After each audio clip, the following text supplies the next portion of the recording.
fellow hobbyists, collectors, and prey heads alike. I want to welcome you to my channel, Predator Collectibles, where I am your host, Glenn Taylor, and if you by any chance are a Predator fan, this is where I can take a look at action figures, comic book statues, prop replicas, and anything that you can take home and collect as a fan.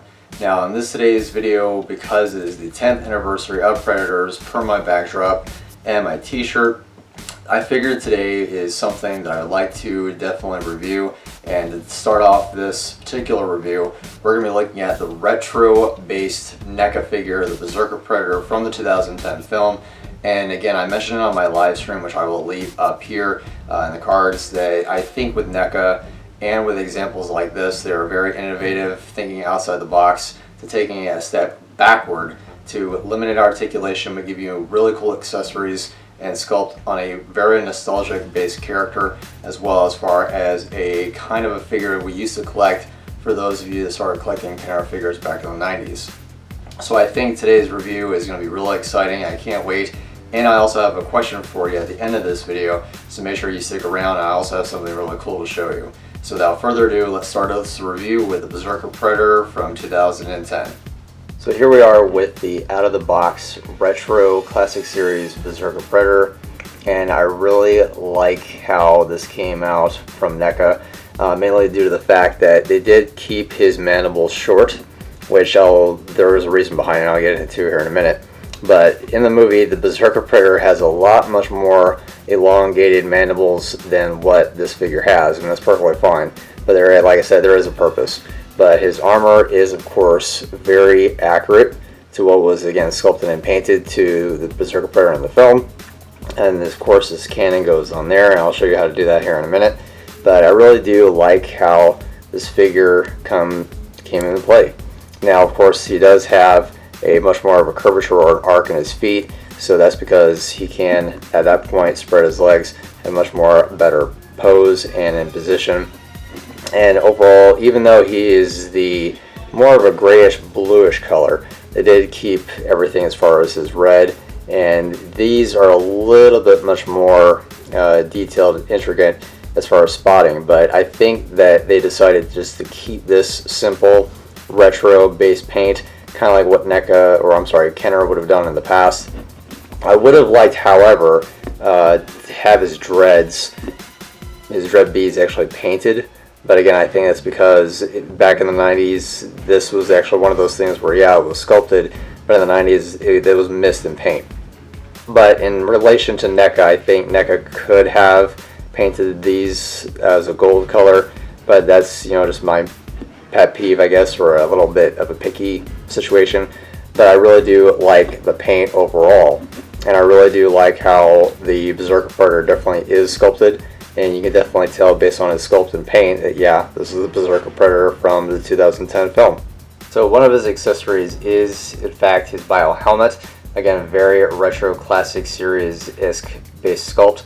The tri-laser, of course, is missing, but I'm not really picky about the tri-laser being sculpted there or not being there at all. But I do like the fact that they still kept his jawbone. It wouldn't be the Berserker Predator without the jawbone. And the paint kind of runs just a little bit. But again, that's just me being picky. I'm not really caring that much. But as you can tell from the impression inside the mold, this is exactly, again, how we will be able to put on the bio helmet on the Berserker Predator action figure. Now, the way you want to, of course, put the bio helmet on the Berserker Predator is you want to go from the dome first. So you want to, of course, place it on here and then slide it into place just like that, and it snaps.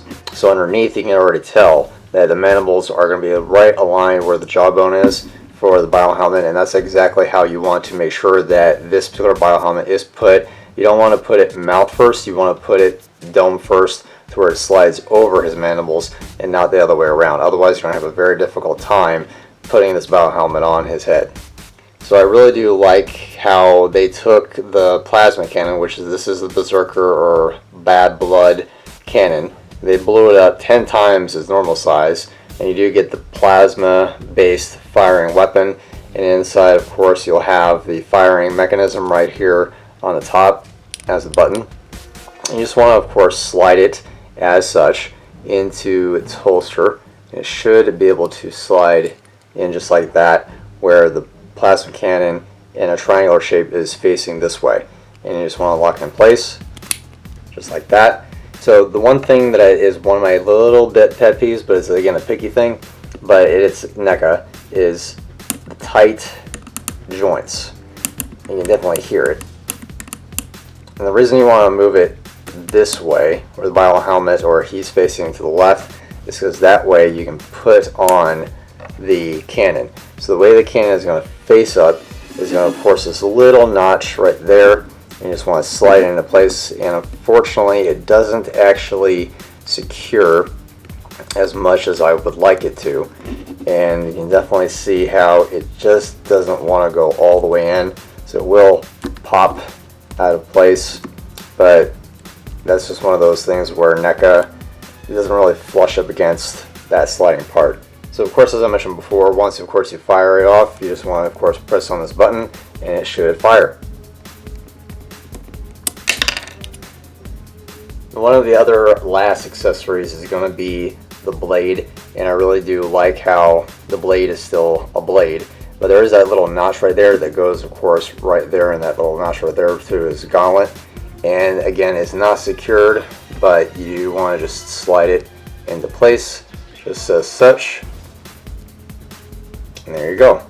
But again, if you're not careful, depending on how you pose him, it can easily just slide right out. So it is what it is, but it is one of those things where it's a picky thing.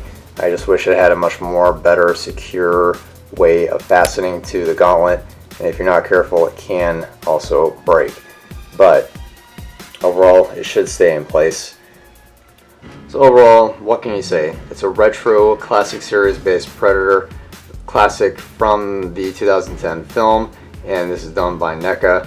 But I do like how NECA tried to go retroactive for a nostalgic feel for us as collectors that started collecting these back in the 90s from Kenner.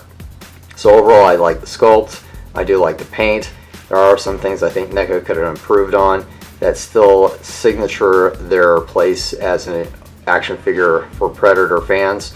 And if there's anything else that I think they could have done, is just simply the paint and the joints, and maybe a little bit much more secure fascination or fastening on the accessories for the cannon and the blade. Other than that, I really enjoy this figure, and it definitely, I hope that NECA puts more of these out. So there you have the retro based NECA figure, the Berserker Predator from the 2010 film Predators. And I really do like again how this is an homage to Kenner, the classic series that NECA has decided to dub at this particular line. I hope that NECA does do more characters that are similar to this, because it definitely hits on nostalgic points.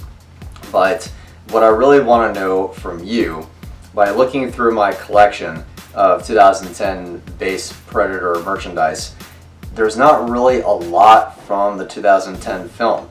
There's Hot Toys, there's NECA figures, and there's Eagle Moss, but as far as those particular three lines are, I know Sideshow has done statues and maquettes. I also know that Infinity Studio has a statue of the Berserker Predator as well. But I just happen to notice, going through all of my inventory, there's just really not a lot coming from this particular film. So I want to know from you down in the comments if whether or not you feel the exact same like I do, if I want to see more particular line or figures from this particular movie. Now, it may literally be because there's only 4 characters, but that never really stopped anybody, like the brand new movie, The Predator. There's only 2 Predators, but we're seeing more and more things from that movie than we have in any other previous film. So that's where I want to just know from you, what are your thoughts? And also, because it is the 10th anniversary of Predators, I also decided to design my own merchandise relating to the film, also in relation to this scene. Whoever they are, they take trophies. The warrior with the greatest trophies command the most respect. So that's where I've finally decided to actually put a line of skulls that spell out the word respect. And I've decided to not only do shirts, but leggings, throw-in pillows, all of course of which are down in the description at my store. I just think it's really cool design and idea that I had. I kept watching that scene, I'm like, something is just itching at me to create, and that's exactly what I did. So I went ahead and created those things for you as a fan, and if you by any chance are a fan of Predator like me, hit that subscribe button as well as bell notification, because it does help you to realize when these videos are uploaded for me. And also, if you like videos from NECA or anything Predator related, give me a thumbs up, because it does help out the channel. And if there's anything else you'd like to see as far as reviews, like the Hot Toys Classic or this bandbox print that I did as an unboxing, I will leave all those up there. And until I see you next week for yet another Predators review, happy hunting.